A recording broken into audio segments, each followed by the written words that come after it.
बातचीत करने वाले हैं भोजपुरी के पावर स्टार पवन सिंह के बारे में, जो कि भोजपुरी के पावर स्टार पवन सिंह का वो कौन सा गाना है 2023 का जो कि इस समय यूट्यूब पे काफ़ी ज़्यादा धमाल मचा रहा है।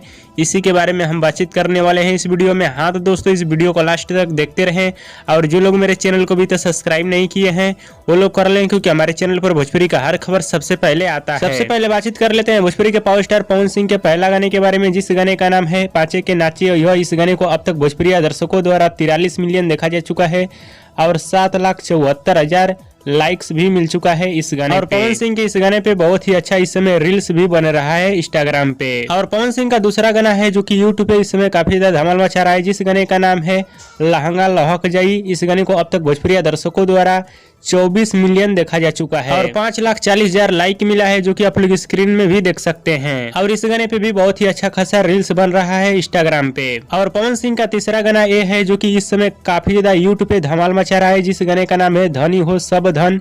इस गाने को अब तक भोजपुरी दर्शकों द्वारा 10 मिलियन देखा जा चुका है और 3,65,000 लाइक भी मिल चुका है। और इस गाने पे भी बहुत तेजी से इस समय रील्स बन चुका है, जो कि 4 लाख के करीब इस गाने पे रील्स बन चुका है अब तक। तो दोस्तों 2023 का ये 3 एल्बम गाना जो कि भोजपुरी के पावर स्टार पवन सिंह का इस समय यूट्यूब पे काफी ज्यादा धमाल मचा रहा है और भोजपुरी दर्शकों को काफी ज्यादा पसंद भी आ रहा है। हाँ तो दोस्तों, हमारे इस वीडियो को आप लोग पूरा जरूर देखिएगा, तभी आप लोगों को पूरी बात समझ में आएगी। और दोस्तों, भोजपुरी के पावर स्टार पवन सिंह का वीडियो पसंद आए तो ज्यादा लाइक करें, कमेंट करें, शेयर करें, सब्सक्राइब करें। धन्यवाद दोस्तों।